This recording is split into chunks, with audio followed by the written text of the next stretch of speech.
Chalo, so let us begin today's discussion. Uh, into previous lecture, we have discussed why DNA is the ideal genetic material and not RNA. So RNA, yes sir, doubt મૂક્યા હતા. મળ્યા નથી એનું શું? મૂક્યા હતા એની વાત સાચી, પણ મળ્યા નથી એનું શું?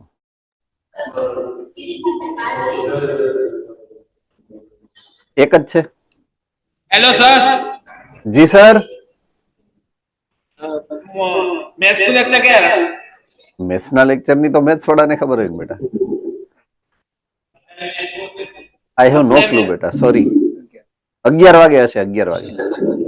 ઓકે. હાજી બેટા, ઓલરાઈટ, ઓકે. એક ડાઉટ છે, બે ડાઉટ છે? મોકલા છે તમે? બે ડાઉટ છે. સર મેડમને પૂછો તો ડાઉટ આવ્યા છે, અને આવ્યા હોય તો મને ફોરવર્ડ કરો અને મારો ફોન આપો એટલે હું ડાઉટ સોલ્વ કરું. ઓકે, તો until I get your doubts આપણે આગળ વધીએ છીએ. તો શું કામ RNA is not considered to be the ideal genetic material? એના બે મેઇન પોઈન્ટ ઓફ વ્યૂ આપણે જોયા છે કે they are good to transfer the genetic information as DNA to protein. Okay, મેડમનો મેસેજ છે કે એને નથી મળ્યા ડાઉટ હજી. તમે કદાચ ફોરવર્ડ કરેલા હશે પણ મેડમ સુધી પહોંચ્યા નથી, બરાબર છે? તો ડુ વન થિંગ, આ લેક્ચર પૂરો થાય ને એટલે સરને કહેજો ફોરવર્ડ કરી દઈએ, બરાબર છે? એટલે નેક્સ્ટ લેક્ચરમાં હું સોલ્વ કરાવી દઈશ, no problem. Alright, so transfer of genetic information એના માટે બેસ્ટ છે, આઈડિયલ છે. એટલે કે ટ્રાન્સક્રિપ્શનથી જે બનશે આરએનએ એ ટ્રાન્સલેશન કરીને પ્રોટીન બનાવી શકે, ધેટ મેટાબોલિક એક્ટિવિટી માટે એ બેસ્ટ છે, બરાબર છે? અને બીજું, as a catalyst it is important. હવે શું કામ ઇમ્પોર્ટન્ટ નથી એનું કારણ છે એનું ક્વિક ઇવોલ્યુશન. રેપિડ ઇવોલ્યુશન છે ને એ આપણને નડે છે, that is a barrier for us. It is not ideal for the process of slow evolution. Slow evolution થતું નથી. ઇવોલ્યુશન ઓલવેઝ સ્લો જ હોય, ઇવોલ્યુશન કોઈ દી રેપિડ ના હોય. તો ઇવોલ્યુશનના પોઈન્ટ ઓફ વ્યૂથી જ્યારે તમે વિચારશો તો DNA is most preferable than the RNA. But DNA અને આરએનએ, એમાં RNA was the first genetic material who have been evolved. જે સૌથી પહેલા આવ્યું છે એ તો આરએનએ જ છે, અને બેસિકલી આરએનએ તો અત્યારે છે ને, તમારા બોડીની અંદર તો આરએનએ છે જ ને. So RNA did not disappear. Reason, એનું કોઈક ઇમ્પોર્ટન્સ છે.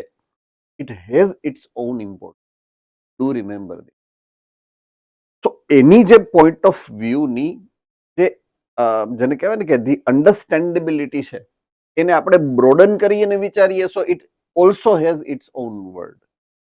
આરએનએ વર્લ્ડ છે જ, આરએનએ નું પોતાનું ઇમ્પોર્ટન્સ છે કે there are few viruses who has main content of their genetic material as RNA, and rest of the all organisms which have DNA. તો એમાંય આરએનએ તો ટ્રાન્સક્રિપ્શન મને અને ટ્રાન્સલેશનમાં તો ઇમ્પોર્ટન્ટ છે જ. So they have their own important point of views. They have their own importance, metabolic activity. They have their importance into the method of expression of the characters, right? So that's what we have already discussed. So the first genetic material was RNA, right? Now sufficient evidences that essential life processes such as metabolism, translation, splicing, બરાબર છે, એ બધું જ કરે છે કોણ? RNA. જો મેટાબોલિઝમની વાત કરો તો પ્રોટીન સિન્થેસિસની જે પ્રોસેસ છે that have been performed by RNA. તો મેટાબોલિઝમ, આરએનએ મેટાબોલિઝમની અંદર ઇન્વોલ્વડ છે. બીજું ટ્રાન્સલેશન પ્રોસેસ, એટલે કે એક જીનેટિક કોડ છે, એ જેનેટિક કોડ ઉપરથી અમાઇનો એસિડને અરેન્જ કરી અને ન્યુક્લિક એસિડ ઉપરથી પ્રોટીનને બનાવે છે. So that is called translation. જે મેટાબોલિઝમની પ્રોસેસ છે એ પ્રોસેસનું નામ છે ટ્રાન્સલેશન. તો એ કરે છે કોણ? તો કે આરએનએ કરે છે. Then other methodology what RNA is facing is splicing. અત્યારે તમને સ્પ્લાઇસિંગ નો મતલબ હું સમજાવી એટલા માટે નહીં શકું કે આ ચેપ્ટરમાં આગળ સ્પ્લાઇસિંગ ની મિકેનિઝમ આવશે ત્યારે સમજાવીશું. તો એ સ્પ્લાઇસિંગ પણ આરએનએ કરે છે. So these are the three main events which are performed by RNA, right? So when I am talking about RNA world, RNA is catalyst along with being genetic material. એટલે RNA ના બે main role છે as we have discussed earlier. એક as a genetic material into few few viruses, and it is also a catalyst. Okay, હવે RNA માં problem શું છે? તો કે instability. RNA is unstable, right? RNA is unstable. So when it is unstable, તો એનો આપણને ડ્રોબેક શું થાય? What is the drawback we are achieving by instability of RNA? ચાલો કેટલું સમજ્યા છીએ હમણાં ટેસ્ટ થઈ જશે. Bhuj, what is? Yes. Sir unstable છે એટલે કે કોઈ પણ જેનેટિક મટીરીયલ કન્ઝર્વ ન રહે એક જગ્યાએથી બીજી જગ્યાએ જાય અને ઓલ્ટરેશન કે મ્યુટેશન થઈ રહી છે. યસ, તો ચેન્જ છે એ રેપિડ થઈ જાય, મ્યુટેશન છે એ રેપિડ છે ડ્યુ ટુ અનસ્ટેબિલિટી. તો હવે અમરેલી સેન્ટર, તો એનાથી આપણને નુકસાન શું થાય? કદાચ રેપિડલી ઈ મ્યુટેશન થાય એનું, તો એમાં આપણને વાંધો શું હોવો જોઈએ?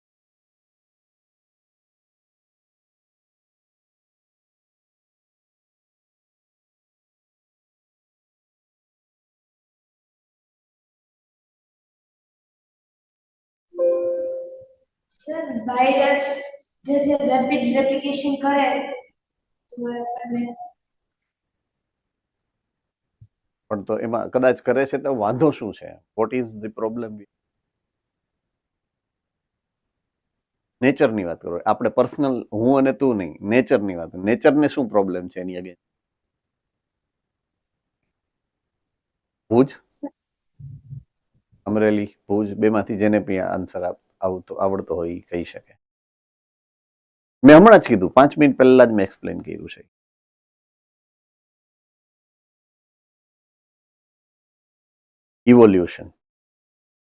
ઇવોલ્યુશન સ્લો પ્રોસેસ છે, રાઈટ? તો ઇવોલ્યુશન આગળ કરવું છે તો it must not be rapidly done. જ્યારે આનો પ્રોબ્લેમ એ છે કે રેપિડલી કરે છે, એટલે આપણે એને સ્ટેબિલિટી આપવી જરૂરી છે. જો એ સ્ટેબલ બનાવવું છે તો એમાં અમુક ચેન્જીસ કરવા પડે. There are 3 changes we have followed from RNA when it is turned into DNA. જ્યારે ઓરિજિન થયું DNA નું, એમાં 3 ચેન્જીસ કર્યા છે, રાઈટ? કયા કયા 3 ચેન્જીસ કર્યા છે યાદ છે કોઈને? ઓકે, બોલો Bhuj centre. Sir RNA single stranded હતું અને double stranded double helix structure બનાવ્યું. ગુડ. પછી યુરાસિલ થાઇમાઇન એટલે કે 5 મિથાઇલ યુરાસિલ બનાવી દીધી સ્ટેબલ થઈ. ઓકે, રિબોઝમાંથી ડીઓક્સીરિબોઝ, હે ને? રિબોઝમાંથી ડીઓક્સીરિબોઝ. So these are the 3 changes what we have made. તો અનસ્ટેબલ માંથી આપણે સ્ટેબલ બનાવ્યું અને બનાવ્યું ડીએનએ. આપણો જે પ્રોબ્લેમ છે એનું સોલ્યુશન લઈ આવ્યા આપણે, ઓરિજિન ઓફ ડીએનએ. આપણે ડીએનએ બનાવ્યું, આપણે એટલે નેચરે, again I am saying, right? તો RNA originated from chemical modification of RNA. કયા 3 મોડિફિકેશન કર્યા? તો પહેલું ડબલ સ્ટેન્ડર્ડ બનાવ્યું એઝ પર યોર ઇન્સ્ટ્રક્શન. બીજું આપણે ઓલા થાઇમિન બનાવ્યું યુરાસિલની જગ્યાએ, અને ત્રીજું ઓલા પેન્ટોસ શુગર હતી રિબોઝની જગ્યાએ ડીઓક્સીરિબોઝ બનાવી. So it is now more stable. તો આરએનએ વર્લ્ડમાંથી ન જ ડીએનએ નું ઓરિજિન છે. That's what our point of discussion currently. અહીંયા આપણે એ પોઈન્ટને આપણે કન્સિડર કર્યો છે, રાઈટ? તો જો આપણે ડીએનએ બનાવ્યો તો એનાથી આપણને ફાયદો શું થયો? તો પહેલો ફાયદો થયો ઇન્ફોર્મેશન સ્ટોરેજ માટે. As it is more stable, generation by generation, millions of the years એ આગળ જઈ જ રાખે without getting much more higher degree of the changes. So it can retain the characteristic feature. બાકી તો characteristic feature ફેરફાર થઈ જાત. બરાબર છે? say for example કોઈ કપલ છે, એનો RNA genetic material હોત તો એ બેયને નાક અહીંયા હોત ને એના પછીની જનરેશનમાં નાક અહીંયા થઈ જાત. રેપિડ ચેન્જ થાત તો, બટ એવું નથી થતું બીકોઝ ઓફ DNA. તો ઇન્ફોર્મેશન સ્ટોરેજ માટે બેસ્ટ અને આઈડિયલ મટીરિયલ બન્યું DNA. રાઈટ? સો બેઝ પેર થયા ને એટલે એમાં આ કેરેક્ટરિસ્ટિક ફીચર બનવાની વધારે આઈડિયલ સિચ્યુએશન બની છે. તો base pairing impact a unique characteristic feature to these polynucleotide strands, and these are said to be complementary to each other. બરાબર છે? અને આ રીતે એને ઇન્ફોર્મેશન ને સ્ટોર કરવાની શરૂ કરી. સ્ટોર કર્યા પછી એનો યુઝ કરવાનો છે ને, સ્ટોર કરીને રાખી થોડું દેવાનો છે. તમને મોડ્યુલ દીધી હોય કે ટેક્સ્ટ બુક દીધી હોય તો એ દીધી છે એટલે કઈ મંદિરમાં રાખીને પછી આમ ટકડક પૂજા કરશો એટલે બધું આવી જશે એવું તો નથી ને. You are suppose to use it. Retrieve the information whatsoever given in to your books. Study કરો, try to understand, try to remember, try to get the information, meaning of each statement, યાદ રાખો એને. So retrieval. So the base sequence of one strand is known. આપણી પાસે એકની information છે તો આપણે બીજી ઇન્ફોર્મેશન ગોતવાની જરૂરિયાત જ નથી. ખબર જ છે અહીંયા એડેનિન છે તો થાઇમિન જ, અહીંયા સાઇટોસિન છે તો અહીંયા ગ્વાનિન જ. શું કામ? Because they are complimentary to each other. Right? તો તમારી પાસે જો એક ઇન્ફોર્મેશન આવી ગઈ તો તમે સામેની બીજી ઇન્ફોર્મેશન ઇઝીલી રિટ્રીવ કરી શકશો. That is also one of the unique feature what DNA strand is having. Right? Third is replication capacity. So DNA is having a very nice, very unique feature called replication capability. It can generate its own copy. એની પોતાની એક copy બની શકે. Right? સો કયા સમયે થાય છે આ? Cell division ના સમયે. Right? During cell division, right, S phase is the stage of the cell division where you see the replication. So each strand of DNA act as a template. Now new word came here, that is template. Right? Template એટલે શું થાય? એક એવી structure કે જેના ઉપરથી એનું complimentary બીજું સ્ટ્રક્ચર બને તો એને કહેવાય ટેમ્પલેટ. રાઈટ? તો each strand of DNA, it is becoming the template for the synthesis of new strand. જ્યારે ન્યૂ સ્ટ્રેન્ડ બનાવવાની છે ને ત્યારે જૂની સ્ટ્રેન્ડ છે ને એ કોમ્પ્લિમેન્ટરી બનશે. રાઈટ? અને એ ટેમ્પલેટ બને અને નવી એની કોમ્પ્લિમેન્ટરી બને. જે નવી બનશે એ એની કોમ્પ્લિમેન્ટરી બને. Based on old information you are generating the new information. Simple. જેવું જૂની ઇન્ફોર્મેશન છે એવું જ નવી ઇન્ફોર્મેશન. કેવી રીતના બને છે આના પછીનો પોઈન્ટ ઓફ ડિસ્કશન આપણો રેપ્લિકેશન જ છે in detail. So at that time we are going to discuss કે કઈ રીતના આ શું કહેવા માંગે છે actual. Right? And fourth important characteristic, a faithful copying, જેની વાત છે. રેપ્લિકેશનમાં કોપી થાય છે. રેપ્લિકા એટલે કોપી અને રેપ્લિકેશન એટલે કોપી બનવી. તો અહીંયા વર્ડ યુઝ કર્યો છે ફેithફુલ કોપીઇંગ. ફેithફુલ નો મતલબ શું છે? કે જ્યારે when you are putting the faith કે આવું બનશે એટલે એવું જ બને ઓલમોસ્ટ, એને ફેithફુલ કોપીઇંગ. કે જેવું પેરેન્ટ્સમાં છે એ જ ટાઈપનું એના પછીની ઓફસ્પ્રિંગમાં થાય. રાઈટ? તો it is a double helical structure, right, which is called the progeny, જે એના પછીની જનરેશનમાં જવાની છે. Progeny is formed which is exact copy of the parent. મેં કીધું એમ કે નાક અહીંયા છે, આપણા પેરેન્ટનું અહીંયા જ હતું ને આપણું અહીંયા જ છે.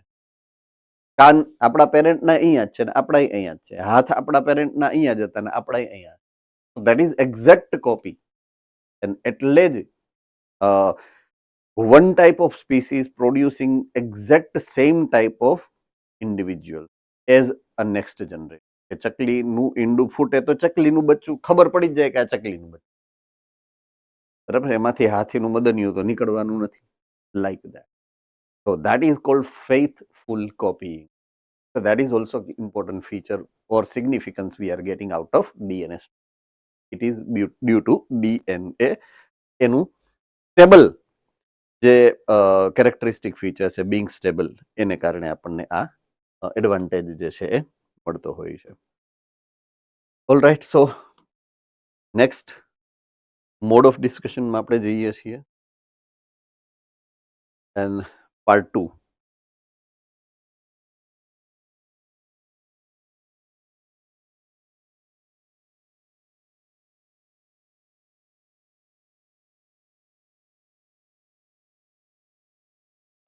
We have discussed earlier about the central dogma, if you remember.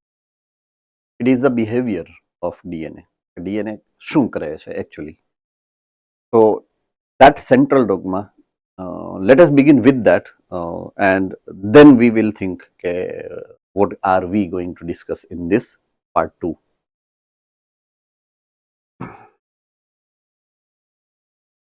All right. So our point of discussion is central dogma, as I said earlier, right?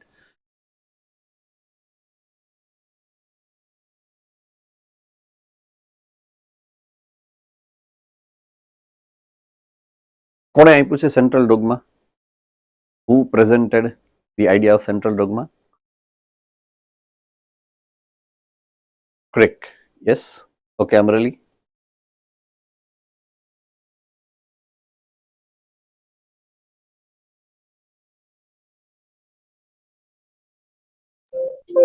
Francis Crick. All right, Francis Crick. So DNA is into the center of this idea. આપણે DNA ની working methodology, that's what we are discussing. So two types of behavior it is having. Either DNA make its own copy, DNA ઉપરથી DNA બને, right? And the process name is replication.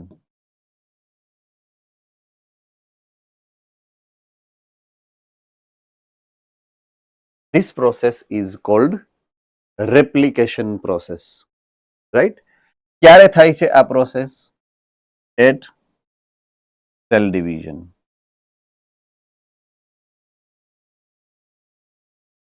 Right? This process is happening at cell division. Right? આમાં કોઈ doubt? Doubt. All right. Now DNA can produce RNA, which eventually leads to the production of protein.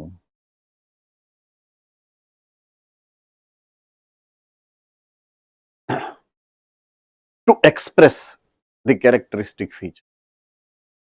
So at that time, it shows two different steps. DNA immediately following the first step that DNA converts into RNA. That is called transcription. This process is called transcription, right? And RNA is converted itself into the protein. So it is called translation.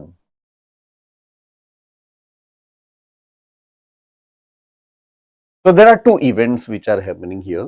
એકનું નામ છે transcription, એકનું નામ છે translation.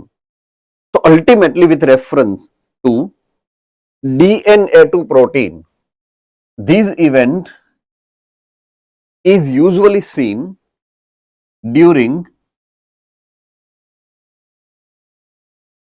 normal metabolism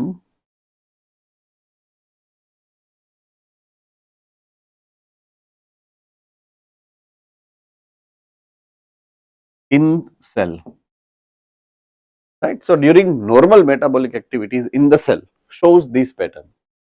So કાં તો એ divide થતો હશે, કાં તો એ નોર્મલ મેટાબોલિક એક્ટિવિટી કરતો. So ultimately, DNA has three events to be performed. First event that DNA is performing is replication. Second event that DNA is performing is transcription. And third event which is associated with DNA's behavior is the translation. These are the three events we are going to discuss now in this step.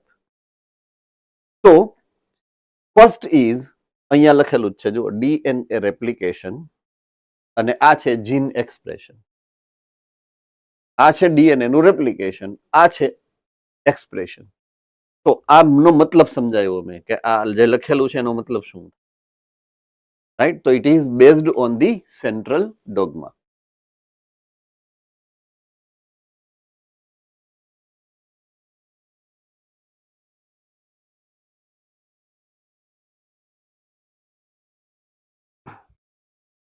Fine. The replication comes first. It is considered to be the basis of life cycle, right? Why it is to be said like that? આવું શું કામ? કારણ કે say for example there is a cell. આ કોઈ cell છે, એને જ્યારે ડિવાઈડ થવું છે, સેલ સાયકલનો મતલબ જ છે કે એક સેલ ડિવાઈડ થઈને બે સેલ બનાવે નવા, રાઈટ? તો say for example અહીંયા આ બે સેલ બન્યા છે. New two cells are getting formed after cell division. તો પહેલા એક સેલ હતો which is diploid, અને એમાંથી જે બે નવા સેલ બને છે those are also પ્લોઇડી ની વાત કરીએ તો ડિપ્લોઇડ્સ. આની અંદર 46 ક્રોમોઝોમ્સ છે say for example, તો આ બેની અંદર પણ 46 ક્રોમોઝોમ્સ જ જવા જોઈએ. That is requirement what they have. I hope I am very clear about it, right? Okay. So ultimately એની પાસે તો 46 જ છે, તો એકમાં જઈ શકે,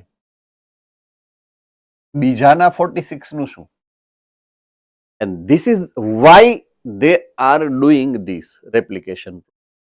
It is generating the exact copy of the same DNA so that it can be forwarded into both the cells, both the newly synthesizing cells.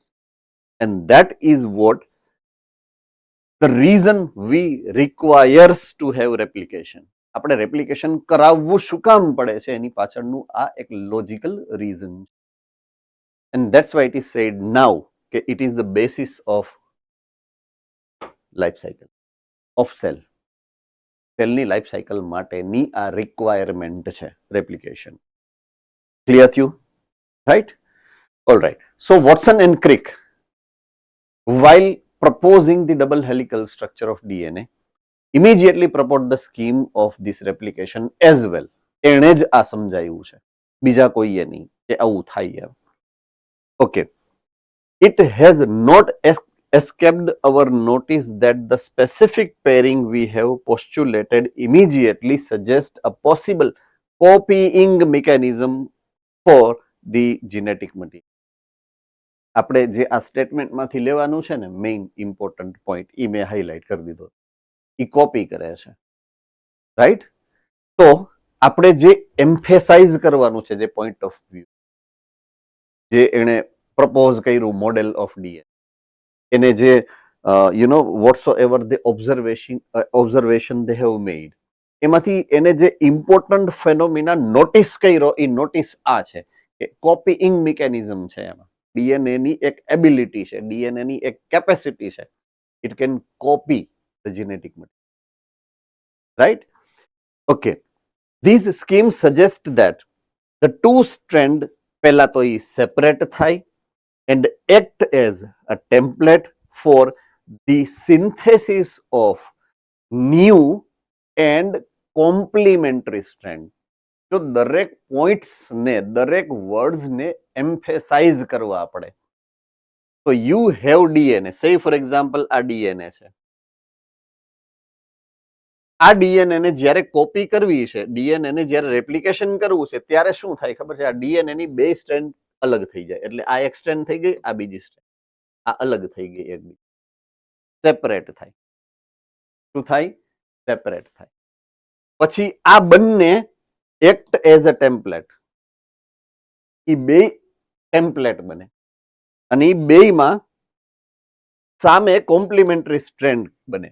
આની સામે એક કોમ્પ્લિમેન્ટરી સ્ટ્રેન્ડ બને અને આની સામે બી એક કોમ્પ્લિમેન્ટ. એટલે હવે એકમાંથી બે થઈ ગયું. પહેલા એક હતું, હવે બે થઈ ગયું. સિમ્પલ. અન્ડરસ્ટુડ નાઉ? ઓકે. હવે અહીંયા એક નોટિસેબલ ચેન્જ જે છે અથવા તો નોટિસેબલ ઇવેન્ટ જે અહીંયા થઈ એ શું થઈ ખબર છે?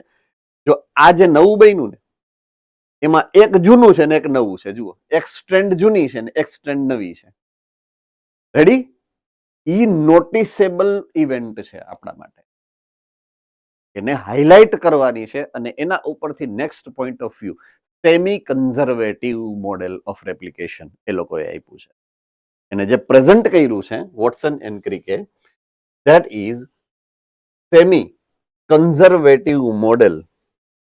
તો સેમી કન્ઝર્વેટિવ શું કામ કીધું?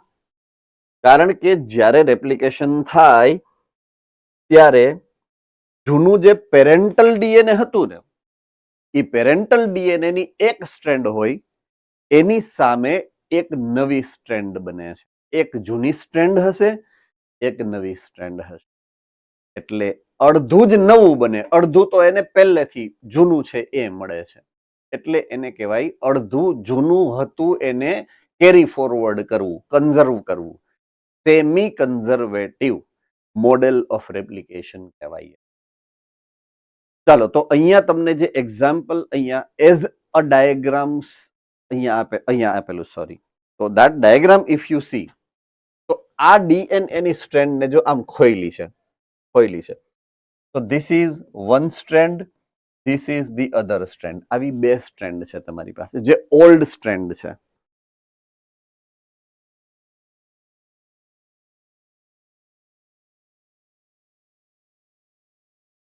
This is strand number 1. This is strand number 2 of the parental DNA. આ parental DNA છે.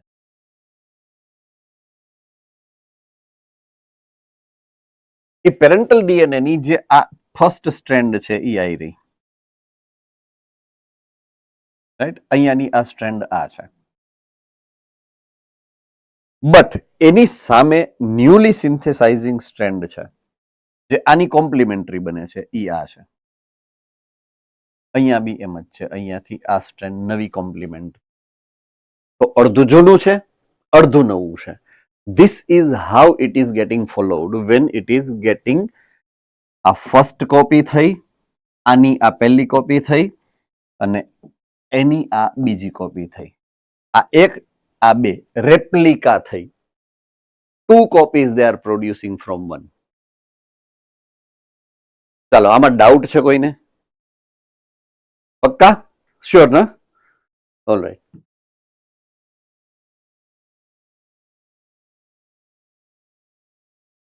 ચલો, let me explain it as it is given in the form of words.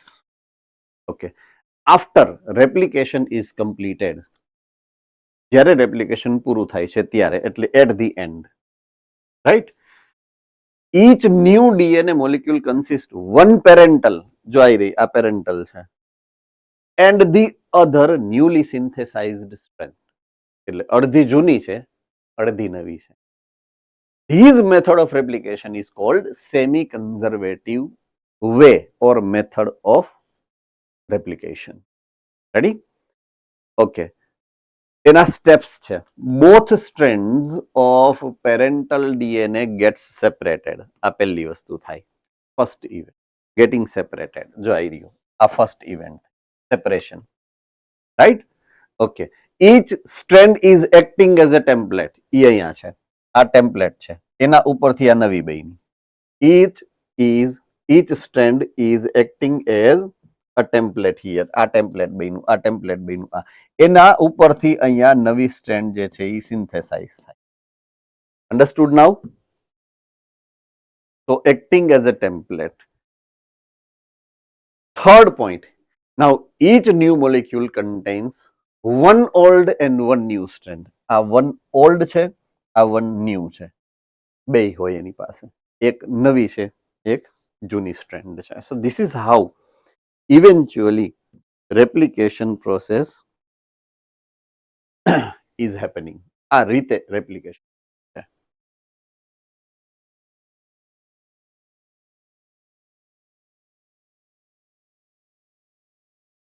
સાયન્સમાં આ એક બહુ મોટો લોચો છે કે કોઈ કહી દે એટલે માનવાનું નહીં, એને પ્રૂવ કરવાનું પાછું એ કહે છે એ સાચું કહે કે નહીં એમ. હે ને?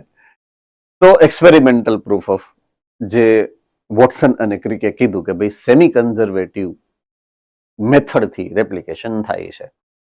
તો there are couple of the scientist who have proved, Meselson and Stahl. There are, એટલે કપલ એટલે ઓમ કપલ નથી, right? There are two scientist એમ. તો they have proved, right? They have provided the experimental proof of replication. તો આનો એક નવો એક્સપેરિમેન્ટ હવે પાછો આપણે ભણવાનો. મેં તમને કીધું ચેપ્ટર નંબર 5 ની અંદર there are many experiments what we are supposed to study and remember. બધાય પાછા ઇમ્પોર્ટન્ટમાં ઇમ્પોર્ટન્ટ. એકેયમાં હું એમ નહીં કહું કે આ ઇમ્પોર્ટન્ટ નથી, રાઈટ? બધા ઇમ્પોર્ટન્ટ જ છે. All experiments have there on values અને એ પૂછાતા જ હોય છે વન બાય વન. પેલા આ પૂછાણો હોય તો પછી આ પૂછાણો હોય, પછી આ પૂછાણો, એટલે દરેક તમારે પાસે યાદ પણ રાખવા પડે છે અનફોર્ચ્યુનેટલી એમ, રાઈટ? All right. સો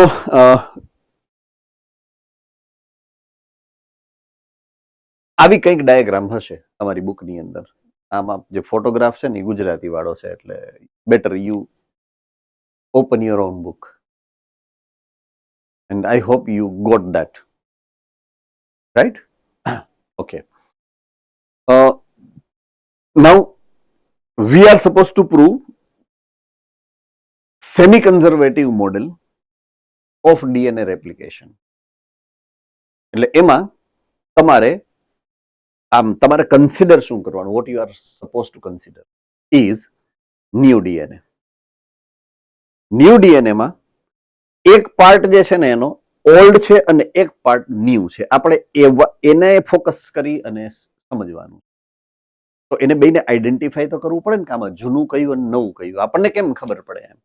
તો મિસેલ્સન અને સ્ટાલના એક્સપેરિમેન્ટની અંદર એણે આ આઈડેન્ટિફાઈ કરવા માટે એક અલગ પ્રિન્સિપલ વિચાર્યો, એક અલગ આઈડિયા વિચાર્યો, right? Okay, what is that idea? તો let us consider structure of DNA.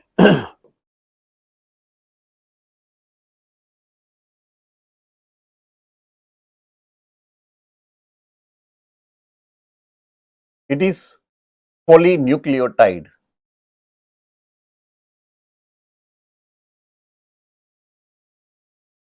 So he thought about structure of nucleotide, which has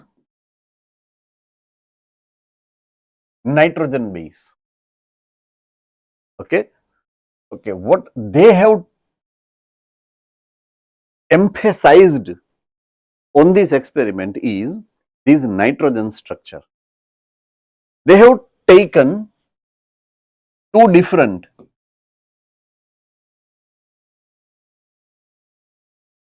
types or isotope of nitrogen. Nitrogen ના બે heavy અને light with reference to their density or their weight. બે isotope લીધા એને. એક છે N15 અને એક છે N14. These are the two nitrogen isotopes they have taken. Comparatively, this is heavy molecule and this is light molecule. Right? This is N15 is heavy molecule, N14 is light molecule.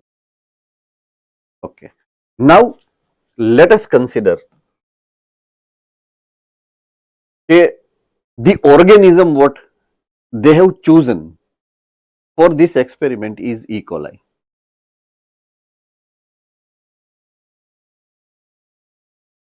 તો E. coli માં તો normal DNA હોય.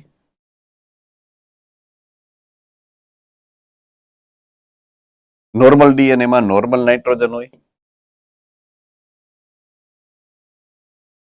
આ normal નાઇટ્રોજનને replace કરવો પડે.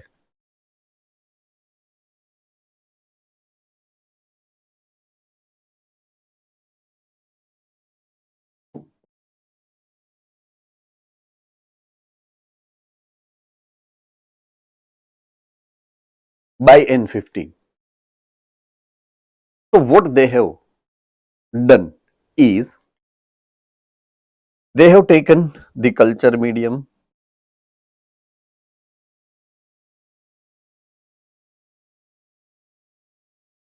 એ culture મીડિયમની અંદર source of nitrogen point to be noted.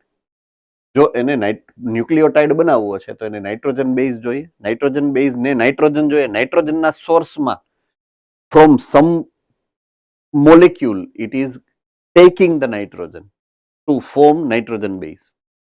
તો એને એઝ એ સોર્સ લીધો NH4Cl, અમોનિયમ ક્લોરાઇડ લીધું, એડ કર્યું, પણ એમાં નાઇટ્રોજન જે હતો ને એ N15 નહીં.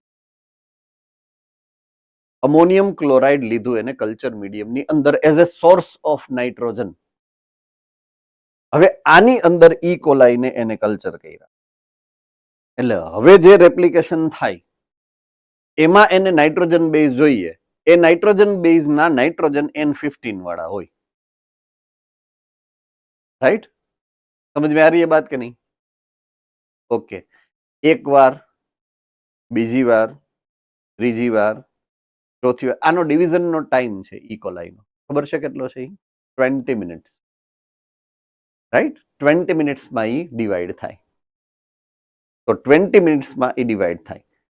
તો સે ફોર એક્ઝામ્પલ આફ્ટર 100 ડિવિઝન, ભલે ને 4 દી થાય, 5 દી થાય, આપણને શું ફેર પડે? આફ્ટર 100 ડિવિઝન એના ડીએનએ કન્ટેન્ટમાં આ સાદો નાઇટ્રોજન ગોઈતોય ન જડે. બધા ડીએનએ કેવા થઈ ગયા હોય? N15 વાળા થઈ ગયા. અન્ડરસ્ટુડ? તો after several division they have found the E. coli with N15 DNA. ત્યાંથી એને એક્સપેરિમેન્ટની શરૂઆત કરી છે. બરાબર છે? હવે આના સોર્સમાં શું લીધું છે? NH4Cl N15 વાળો. તો આના સોર્સમાં શું લેવાનું હોય? એઝ અ મીડિયમની અંદર NH4Cl N14 વાળું, જો આનો સોર્સ લેવાનો થાય ત્યારે. બરાબર છે? તો the medium would contain N14HCl,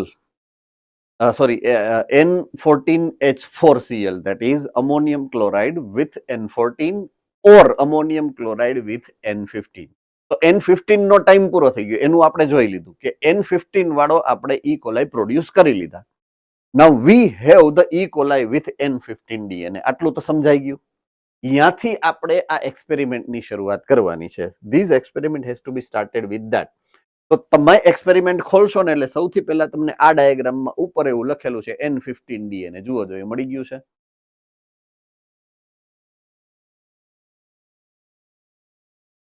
મળી ગયા ને?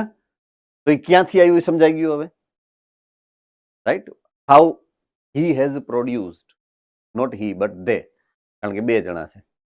તો how they have produced N15 DNA, that I have clarified to you. ત્યાંથી એને એક્સપેરિમેન્ટની શરૂઆત કરી છે. રાઈટ? ઓકે.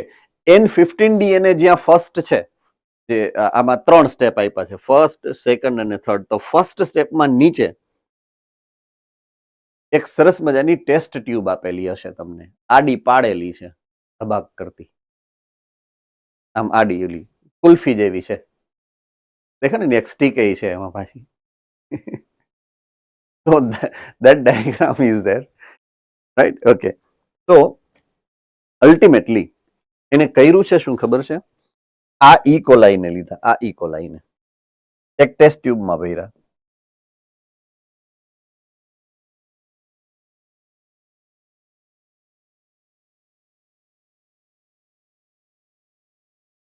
આ ટેસ્ટ ટ્યુબમાં પણ એક મીડિયમ ભર્યું. ટેસ્ટ ટ્યુબના મીડિયમનું નામ છે સીઝિયમ ક્લોરાઇડ. શું નામ છે? Caesium chloride. હવે આ ઈ કોલાઈને એને આમાં ટ્રાન્સફર કર્યા એટલે આની અંદર ઈ કોલાઈ નાખ્યા. પછી એને સેન્ટ્રીફ્યુઝ કર્યા. રાઈટ? શું કર્યા? સેન્ટ્રીફ્યુઝ કર્યા. સેન્ટ્રીફ્યુગેશન નો પ્રિન્સિપલ તો તમને ખબર જ છે ને? બેઝડ ઓન ધ ડેન્સિટી એ મોલેક્યુલને સેપરેટ કરશે. Heavier molecule will go far away and lighter would be at nearby. Wrong. તો કેમ થાય? Lighter go and heavier remains near.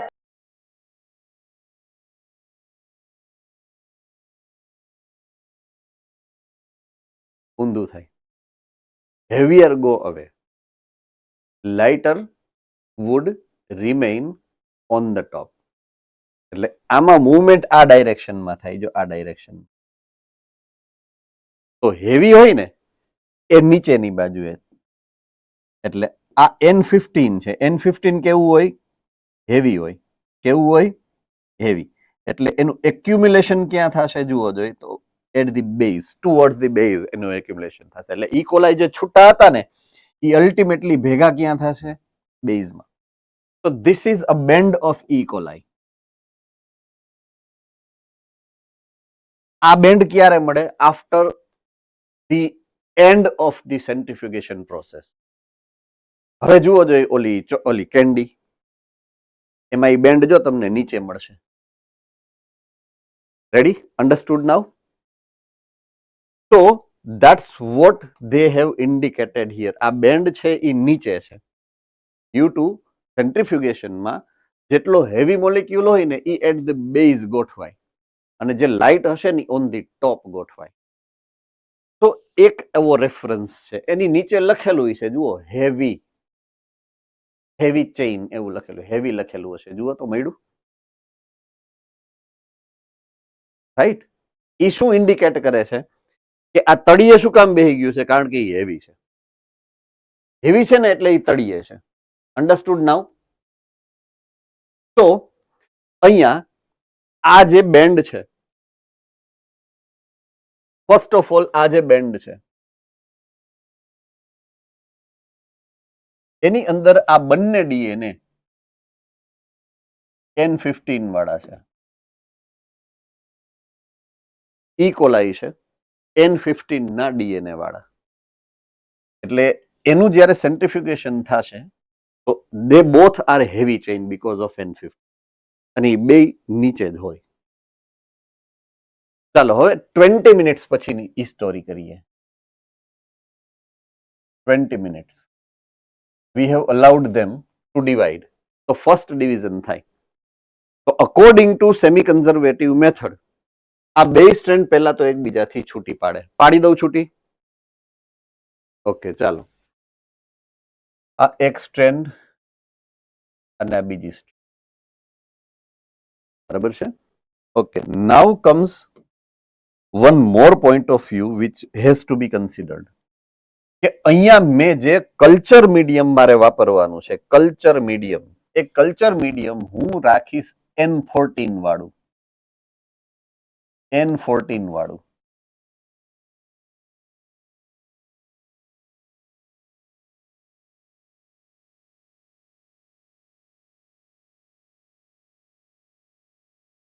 N14 વાળું આ મીડિયમ.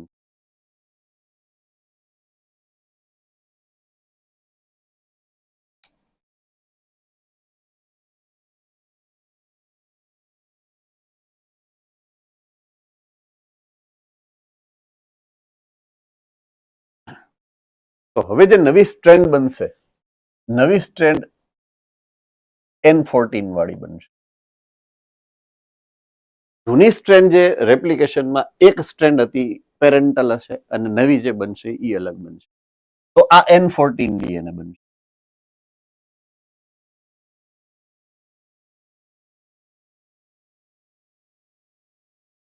અને ઓલા ઓલ્ડ જે હતા એ N15 છે.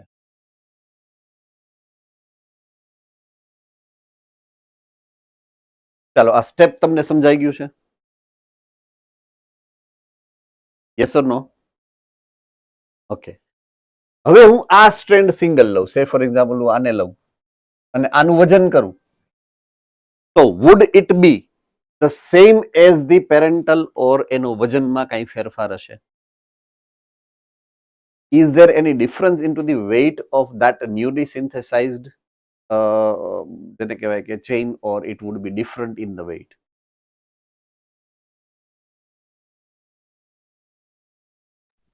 બોલો. અલગ હશે ડેન્સિટી અલગ શું કામ અલગ હશે ભાઈ? આઇસોટોપ બદલી ગયો ને. આઇસોટોપ બદલી ગયો. આ તો લાઇટ ચેઇન છે, બરાબર છે? ઓકે, હવે હું ટેસ્ટ ટ્યુબ ની વાત કરું. જુઓ ટેસ્ટ ટ્યુબ ની, આ ટેસ્ટ ટ્યુબ છે. જો N15 વાળું હોત તો અહીંયા આવત. આ N15 વાળું છે. N14 વાળું હોત તો સે ફોર એક્ઝામ્પલ અહીંયા આવત. N14 વાળું હોત તો થોડુંક ઉપર આવત, રાઈટ? પણ આ તો N14 N15 મિક્સ છે એટલે એ વચ્ચે આવશે.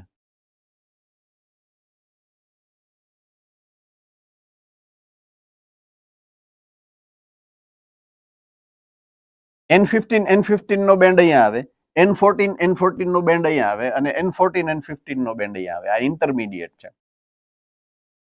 તો બે અલગ અલગ ટાઈપના કેરેક્ટરને તમે જ્યારે કમ્બાઈન કરો તો એને તમે શું કહો છો? Hybrid. Am I very correct? હા કે ના? હાઇબ્રિડ. ઓકે, તો હવે ઓલા ડાયાગ્રામમાં હું જાઉં છું. જો પાછો હવે હું ડાયાગ્રામમાં વયો ગયો. જો આ મેં તમને આઈ હેવ એક્સપ્લેન્ડ ઇટ કે આ કઈ રીતના આવ્યો છે step. It is combination of N14 અને N15. અને એની જો અહીંયા લખ્યું છે, અહીંયા નીચે તમારી ડાયાગ્રામમાં જોશો ને તો ઇટ ઇઝ હાઇબ્રિડ. મળ્યું? તો હાઇબ્રિડ નો મીનિંગ શું કાઢવાનો છે? It is combination of this two, N14 અને N15. અને એનો બેન્ડ જુઓ જોઈએ, વચ્ચે હશે. into the test tube you can find the bend into the middle. મળ્યો?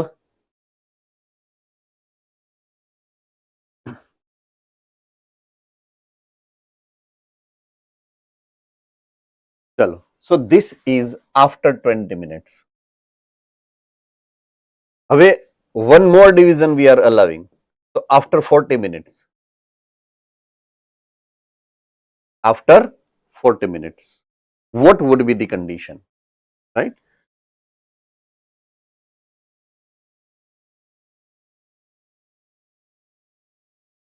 Now you have 4. 1, 2, 3 and 4 chains. આ ચારે ચાર ચેઇન ને મારે ઓપન કરી અને નીચે રાખવી પડે, બરાબર છે? Okay, one chain is this yellow one, all જૂની હતી એ, રાઈટ? તો એ હું ઓપન કરીને અહીંયા રાખું, બરાબર છે?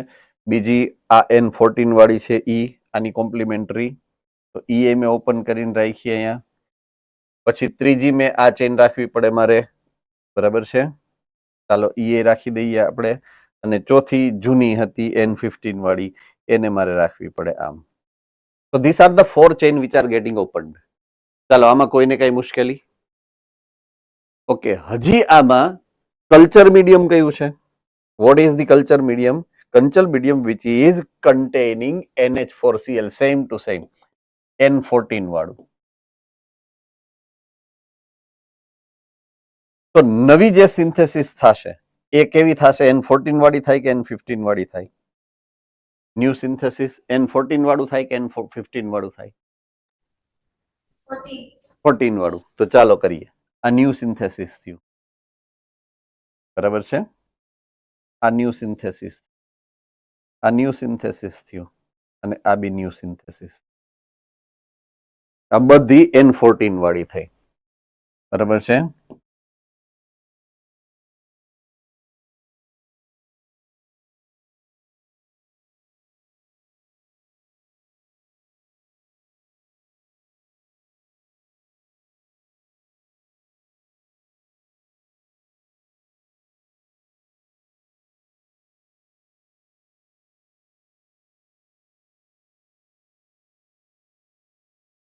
Now, at this step, you are supposed to count whether which kind of sequence this is. Right? Heavy chain છે, hybrid chain છે કે light chain છે? First one. Yes, Amreli.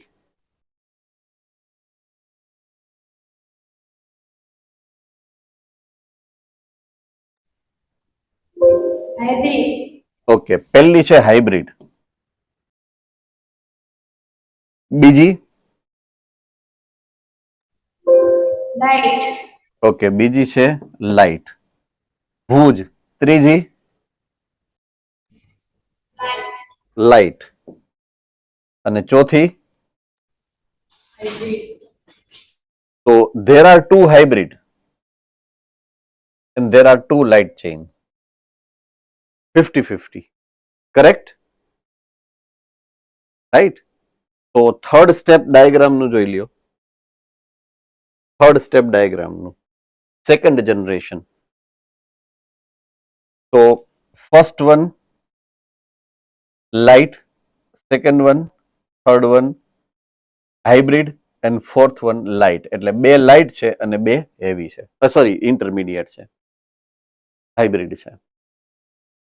હવે એને તમે જ્યારે સેન્ટ્રીફ્યુઝ કરો તો તમને બે બેન્ડ મળવા જોઈએ. Correct or not? Right?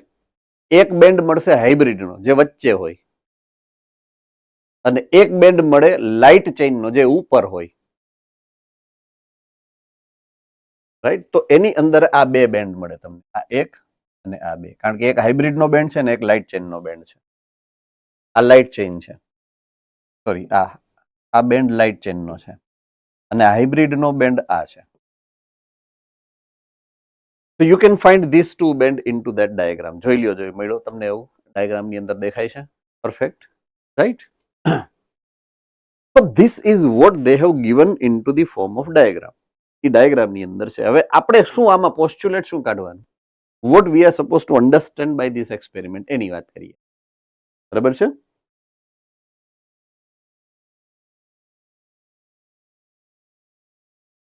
Okay. Now I am coming to main discussion.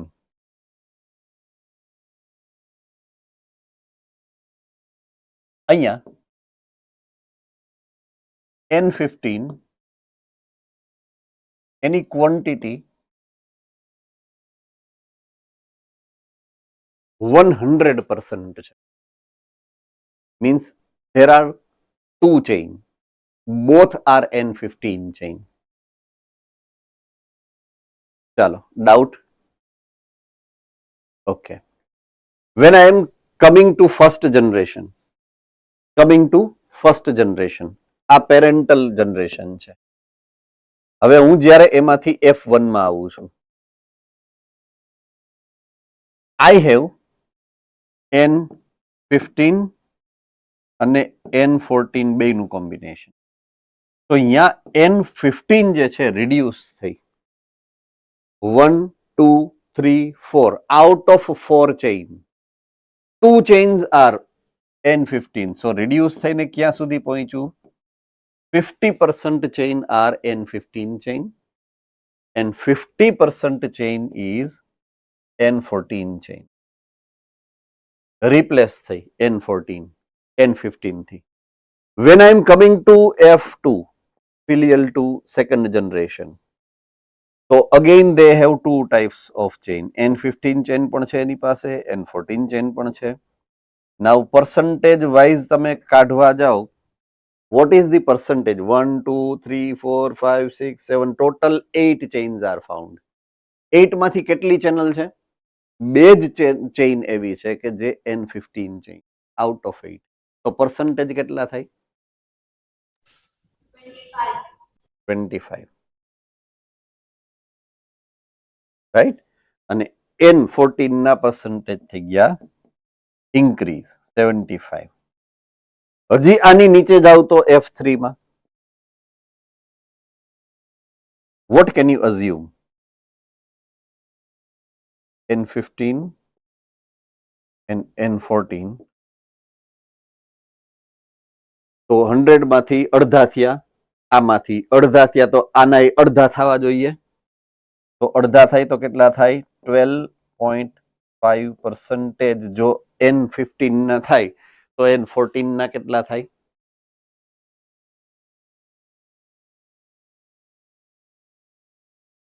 87.5.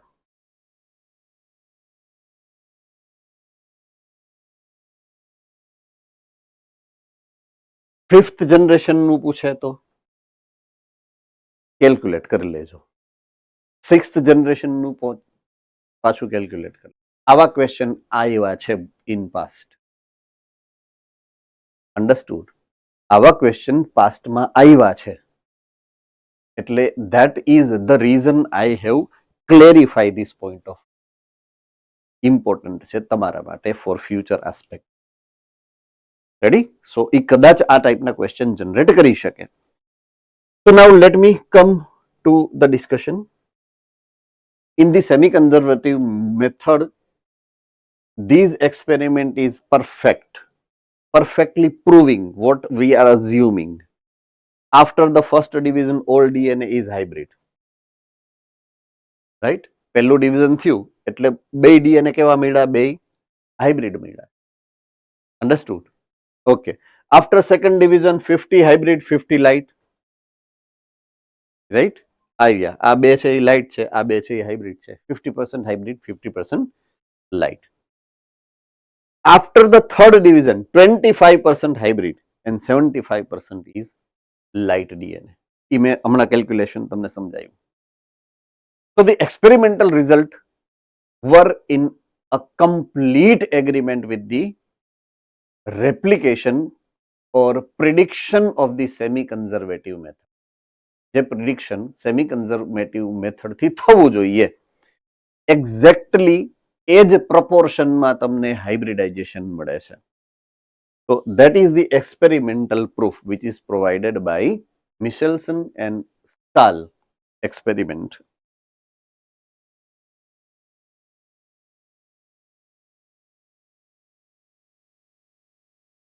Okay, experiment માટે એને જે પ્રિન્સિપલ યુઝ કર્યો centrifugation. This is the centrifugation machine કે જેની અંદર આ ટ્યુબ હોય, સેન્ટ્રીફ્યુગેશનની ટ્યુબ હોય, એની અંદર મીડિયમ ભરેલું, એની અંદર કોઈ બી મોલિક્યુલ નાખો તમે, પછી લીડ હોય, ઢાંકણું બંધ કરો, અહીંયા સ્વિચ હોય, સ્વિચ ચાલુ કરો એટલે જેટલા આરપીએમ ની તમારી રિક્વાયરમેન્ટ હોય એટલા આરપીએમ એને ફેરવશે.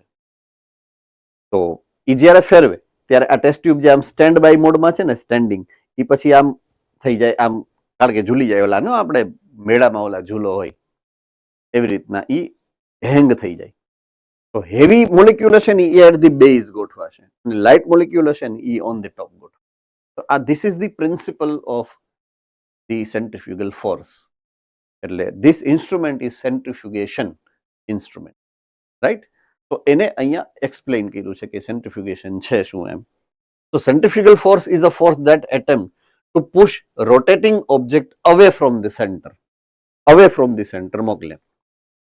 DNA molecule with higher mass or density move downward more quickly. ઝડપથી નીચે ઉતરી જાય. Molecule with lower mass or lower density move downward slowly with slow rate. કારણ કે એની ઉપર ફોર્સ ઓછો. In this way, density-based separation of the various DNA molecule becomes possible. એટલે તમારે light molecule ને અને heavy molecule ને જો અલગ કરવા છે, centrifugation is the best technique because it can do that activity with these principles. ચાલો, આમાં ડાઉટ કોઈને? Any doubt into this?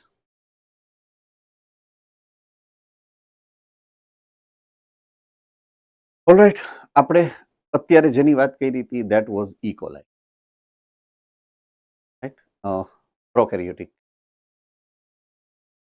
And is it the same method we are also following in higher organism as well or not? બરાબર છે. If the organism is well developed, if organism is highly developed, it may, I mean, flowering plant or it may be vertebrate animals કે જેની અંદર chromosomes છે, as their DNA constituent, we have chromatin or chromosomes, right? So does that chromosome follow the same method of replication or not? એને પણ test કરવામાં આવ્યું. So replication in chromosome is that event. Taylor is the name of scientist, and his team, his colleagues, used radioactivity principle, and they have made radioactive thymidine molecule, right, and hybrid them એટલે DNA ને thymidine વાળા કરી નાખ્યા, એટલે radioactive કર્યા, to investigate the distribution of newly synthesized DNA into chromosome of Visia faba, or called faba beans. It is a bean જેનું નામ છે ફાબા બીન. વાલ ને ઓનું એ ટાઈપના એક બીન્સ આવે છે, એવું એક પ્લાન્ટ છે ફાબા બીન્સ, વિસિયા ફાબા, રાઈટ. તો એની પાસે નોર્મલ ડીએનએ છે, પણ એને શું કર્યું, રેપ્લિકેટ કરાવવા માટે આર્ટિફિશિયલી એના સેલ લઈ અને મીડિયમની અંદર કલ્ચર કર્યા. એ મીડિયમની અંદર એને જે ન્યુક્લિયોટાઇડ્સ નાખ્યા for the synthesis of new DNA, એ ન્યુક્લિયોટાઇડમાં થાઇમિડિન જે નાખ્યું ને એ રેડિયો એક્ટિવ નાખ્યું, રાઈટ. એટલે નોર્મલ જે એની પાસે ઓરિજિનલ ડીએનએ હતું એ નોર્મલ ડીએનએ છે વિધાઉટ રેડિયો એક્ટિવ સિક્વન્સ, પણ જે નવી સિક્વન્સ બનશે એ રેડિયો એક્ટિવ સિક્વન્સ બનશે, એટલે અડધી રેડિયો એક્ટિવ હશે અને અડધી નોર્મલ હશે. ડન છે. પછી F2 જનરેશન આવશે, એટલે F1 માં બધી હાઇબ્રિડ હશે, બે સિક્વન્સ કેવી બનશે, હાઇબ્રિડ. F2 માં શું બનશે, બે હાઇબ્રિડ મળશે અને બે ઓનલી રેડિયો એક્ટિવ. તો એક્સપેરિમેન્ટ ઇઝ સેમ, મિશેલ્સન અને સ્ટાર નો જ એક્સપેરિમેન્ટ છે, but there they have used N14 N15 એટલે કે લાઇટ આઇસોટોપ, હેવી આઇસોટોપ. અહીંયા આ લોકોએ શું યુઝ કર્યું છે, radioactive substance thymidine, radioactive thymidine, right. એટલે એક્સપેરિમેન્ટ સેમ છે, only principle is getting change. તો એક્સપેરિમેન્ટની method, radioactive thymidine was incorporated into the chromosome of faba beans and its distribution was observed after replication. Replication કરાવવામાં આવ્યું અને પછી observation. What was the result? Result was similar to the Michelson and Stahl experiment were obtained, right, where all the chromosomes in the first generation used to have uniform radioactive signal. બેયમાં radioactive, કારણ કે જેટલી sequence બનશે એમાં radioactive thiamine તો આવવાનું જ છે ને, હાઇબ્રિડ છે. બે સિક્વન્સ કેવી બનશે, હાઇબ્રિડ બનશે, right. Okay. Conclusion: replication also occurs through semi-conservative method in the chromosomes of even higher organisms. એટલે હાયર ઓર્ગેનિઝમમાં જે થાય છે રેપ્લિકેશન એ બી સેમી કન્ઝર્વેટિવ મેથડ જ. So these experiments have confirmed that DNA replication occurs by the same method either in prokaryotic cell or in eukaryotic, either into the lessly developed organism or into highly developed organism. બેયમાં આ same method છે replication use થશે, and it is called semi conservative model of replication of DNA. Now we are coming to process of replication in the organisms or into the cells. તો એ process કઈ રીતે થાય, રેપ્લિકેશનની આખી process at the molecular level we are suppose to study, કે પહેલા શું થાય, પછીના સ્ટેપમાં શું થાય, પછીના સ્ટેપમાં શું થાય, પછીના step, and which are the enzymes which are યુટિલાઇઝડ there, કયા કયા એન્ઝાઇમ એની અંદર યુઝ થવાના છે. Ready? Okay. When we are talking about the living cell, there are group of enzymes which are getting participation into the reaction of DNA replication. એનું જે metabolism છે એમાં ઘણાય બધા એન્ઝાઇમ છે, સિંગલ એન્ઝાઇમ્સ છે એવું નથી. There are multiple enzymes. If I suppose I am taking the example of breakdown of glucose, we have seen that there are 10 enzymes which are getting involved into just converting glucose into pyruvic acid. હવે એવડી નાની રિએક્શનમાં જો 10 enzyme તો આમાં તો કેટલા હશે ને એવા direct or indirect involvement of the many enzymes. But out of these all, the main or chief enzyme which is responsible for replication is DNA polymerase. Right? The main hero of this entire replication process, એનું નામ છે DNA polymerase. Now, નામ શું કામ પડ્યું હશે DNA polymerase? Because you are making polymer and polymer of DNA. અને એ જે કરાવે એને કહેવાય DNA polymerase. Simple. So you are generating, you are synthesizing polymer of DNA, and the enzyme, that is the reason why given name of DNA polymerase. So it is the main enzyme that catalyzes the polymerization of deoxynucleotide using old template. The parental template છે એનો use કરે કોણ? DNA polymerase. અને એના ઉપરથી એક નવી new synthesis કરશે પોલિમરનું. બરાબર છે? So that's the role of DNA polymerase. Now, very important point of view, the efficiency. Efficiency is one of the key feature of the enzyme. આપણને ખબર છે. we have discussed it into the chapter number 9 of standard 11. Characteristic features of the enzymes, right? Okay. Polymerizes a large number of nucleotides in very short time. બહુ જ ઓછા ટાઈમમાં બહુ large નંબરની અંદર એ પોલિમરાઇઝેશન કરી શકે. Say for example, E. coli replication is completed within just 20 minutes. હમણાં જ આપણે વાત કરી. રાઈટ? એટલે ટાઈમ બહુ શોર્ટ હોય અને એમાં પોલિમરાઇઝેશન એકદમ ઝડપથી કરી શકે. What is a time which is taken by human cell for division, one division, single division? Okay, Bhuj. 24 hours. Yes, it is 24 hours. Right? આપણે જો ડિવાઈડ થવું છે આપણા સેલને તો it takes 24 hours for single cell cycle.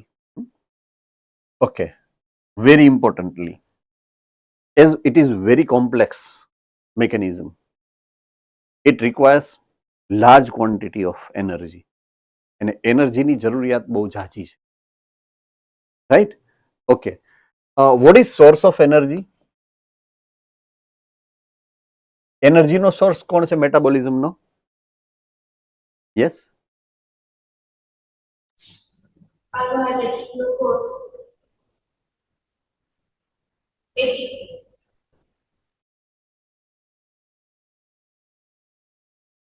ATP.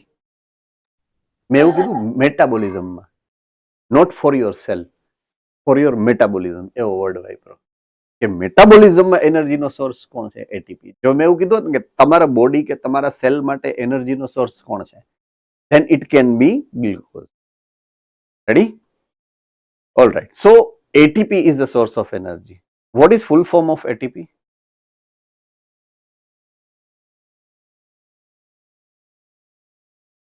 બોલો, વાંધો નહીં, ફટાફટ મંડો બોલવા. Triphosphate. ઓકે. ટ્રાયની બદલાએ હું એક સિંગલ ફોસ્ફેટ મૂકું તો એને શું કહેવાય? Monophosphate. એડેનોસાઇન મોનોફોસ્ફેટ. એ શું છે ટેકનિકલી? એ કયો મોલેક્યુલ છે એડેનોસાઇન મોનોફોસ્ફેટ?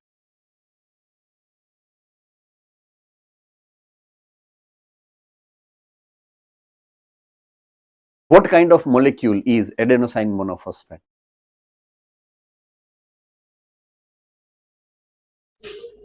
Sir, પૂછો શું છે? ખબર નથી પડતી. આ એડેનોસાઇન ટ્રાઇફોસ્ફેટ છે, એની બદલે હું એડેનોસાઇન મોનોફોસ્ફેટ કહું તો આ મોલેક્યુલ શું છે એમ? What is that molecule? Sir, એમાં ત્રણની બદલે એક જ phosphate હશે. Adenine સાથે. ઓકે.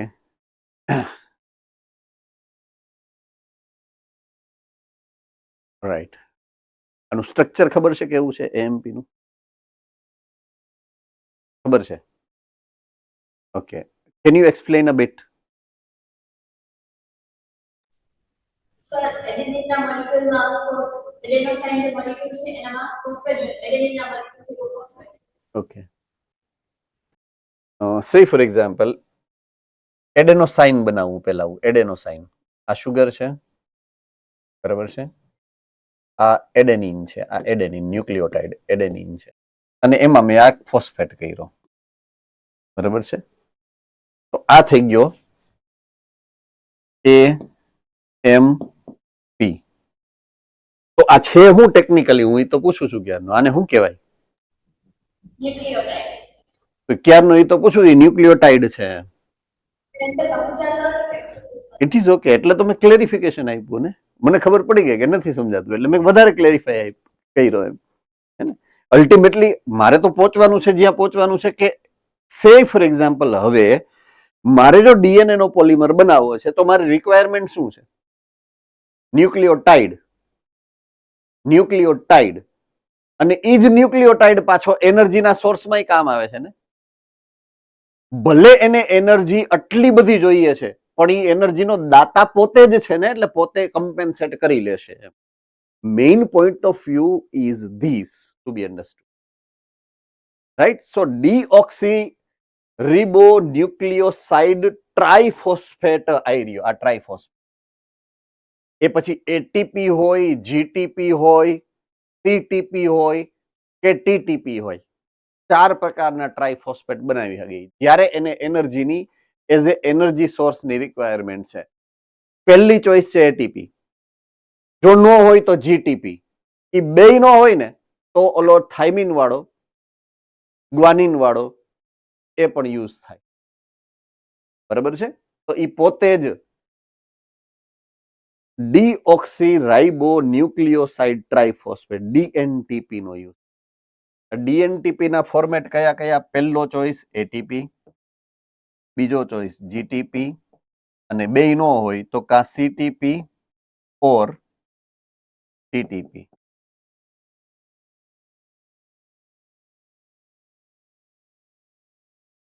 તો આ 4 molecule acting as a substrate એટલે કે પોલિમરાઇઝેશનમાં યુઝ થાય પોતે, અને also providing the energy if requires.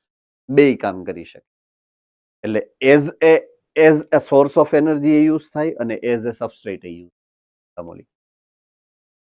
Ready? So that's what a main thing which is associated with this polymerization reaction.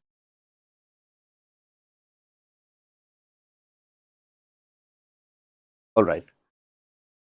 So the rate of replication into the E. coli approximately 1000 nucleotide per second, right, which is so accurate and highly time efficient, very energy efficient, right? Energy બચે ઝડપથી થાય એટલે definitely.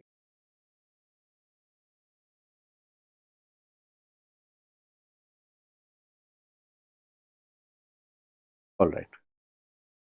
Now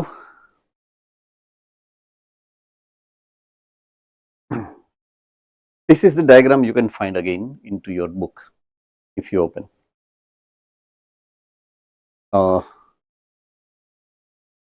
The word they have mentioned it, replication fork. I hope you get it. Replication fork. મળી ગયું? So this is the parental DNA.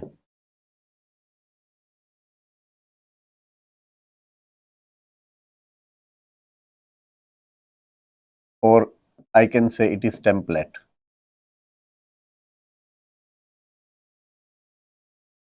When it is getting opened, base strand template છે, so both will be generating new complementary strand at both the sides. અહીંયા એક બાજુ તમે જોશો ને continuous synthesis છે, continuous synthesis, but at the other side it is discontinued. કટકે કટકે થાય છે, discontinued synthesis છે. પહેલા થોડુંક થાય પછી અટકી જાય, પછી થોડુંક થાય, પછી અટકી જાય, પછી થોડુંક થાય, અટકી જાય. So that is what we are now considering કે આવી રીતના જ્યારે થાય છે ત્યારે આવી રીતે થાય છે. So why it is like that? આવું શું કામ થાય છે એની વાત કરવાની છે.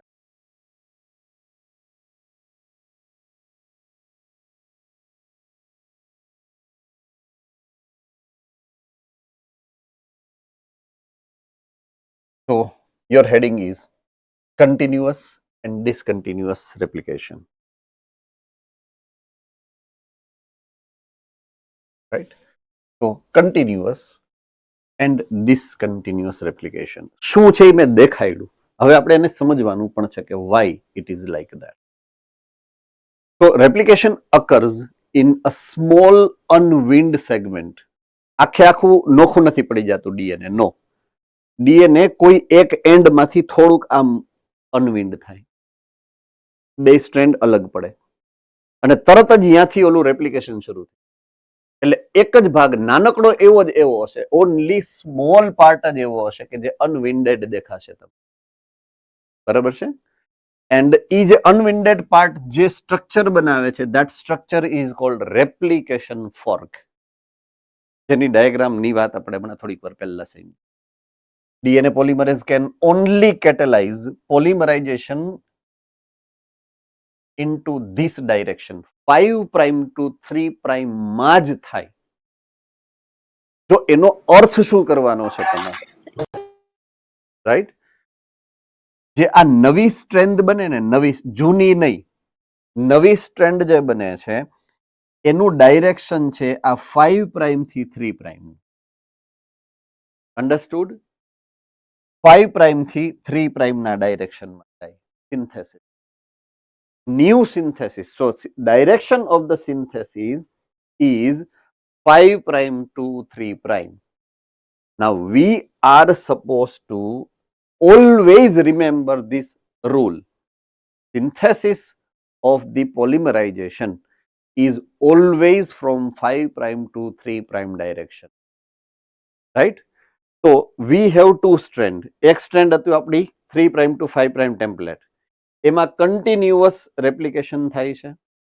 ડાયરેક્શન જુઓ તમારી ડાયાગ્રામની અંદર. જે ટેમ્પલેટ 3' to 5' છે એમાં કન્ટિન્યુઅસ રેપ્લિકેશન થાય, અને જેનાથી ઊંધી 5' થી 3' છે ને એમાં ડિસકન્ટિન્યુડ ફેશનમાં આ રેપ્લિકેશન. રેડી? હવે જેમાં ડિસકન્ટિન્યુ છે, ડિસકન્ટિન્યુ એમાં તો કટકા કટકા થાય છે જુઓ, ને પછી કટકાને પાછા જોઈન્ટ કરવા પડે. So you also require one more additional enzyme to join those fragments, and that is called DNA ligase. ત્યારે એને DNA ligase ની પણ જરૂર. So one more enzyme is getting involved here when there is a discontinuous synthesis of DNA, and that is DNA ligase. Right? So the discontinuous synthesized fragments are joined by the enzyme called DNA ligase. Right? So that's where we are right now stopping our today's discussion because time is over and we are meeting into the next lecture day after. ત્યારે આપણે આગળ હવે અહીંયાથી વધીએ છીએ. બરાબર છે?